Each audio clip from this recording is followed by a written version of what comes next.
Olin isoäitini talossa auttamassa häntä huonekalujen järjestelyssä. Hänestä tuli minulle äitihahmo sen jälkeen, kun äitini kuoli, kun olin vielä lapsi. Auto-onnettomuuteni jälkeen olin asunut hänen luonaan. Hän auttoi minua toipumaan, joten yritin hoitaa kaikki fyysiset tehtävät. Se oli vähintä, mitä voisin tehdä. Ollessani vintillä kaadoin vahingossa laatikon. Se oli täynnä VHS-kasetteja. Jotkut niistä olivat peräisin vuodelta 1990. Jokainen kasetti oli merkitty vain vuosiluvulla. Vintillä oli vanha televisio, koska käytimme tilaa enemmänkin huoneena kuin varastona.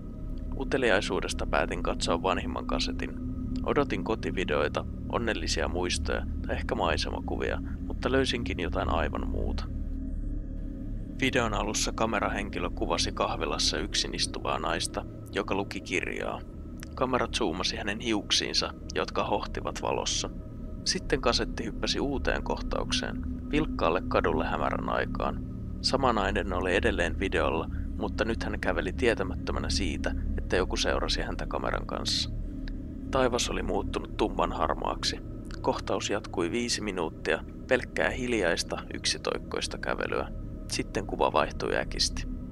Nainen oli nyt sidottuna ja tungettu auton takakonttiin. Teippi peitti hänen suunsa, hiljentäen hänen itkunsa. Ainoa ääni oli rankkasade ja hänen epätoivoiset yrityksensä huutaa. Katsoin videota jähmettyneenä ja pelkäsin, mitä seuraavaksi tapahtuisi. Käsi ilmestyi ruutuun ja paiskasi takakontin kiinni. Kuva pimeni. Kun video jatkui, nainen oli sidottuna tuoliin. Hänen kasvoiltaan valui verta. Paikka näytti hylätyltä varastolta, jonka ainoa valonlähde oli välkkyvä loisteputki. Hänen jaloissa oli verilammikko. Nainen voihki kivusta, mutta ääni vaimeni teipin alle. Sitten kuului askeleita. Joku liikkui betonilattialla, kävelen edestakaisin. Kuului metallin kolisemista, laukku avattiin. Kuvaan astui hahmo, jolla oli maski päässä ja kädessä veitsi. Hän tarttui naisen leukaan ja pakotti tätä katsomaan ylös. Sitten, epäröimättä hän viilsi naisen kurkun auki korvasta korvaan. Ääniraidalla kuului tukahtunut, kuristuva ääni, kun nainen yritti epätoivoisesti hengittää. Verta pulppusi haavasta. Sitten tappaja riisui naamionsa. Hän astui suoraan kameraan ja hymyili, leveällä ja pelottavalla hymyllä. Kasetti pysähtyi. Istuin lamaantuneena. Hengitykseni oli katkonaista ja ihoni muuttui kalman kalpeaksi.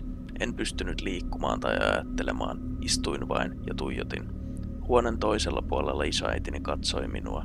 Kyyneleet valuivat hänen poskiaan pitkin. Hän vapisi yrittäessään puhua. Lopulta itkun seasta hän sai sanottua: "En halunnut, että muistaisit, kuka olit ennen onnettomuutta."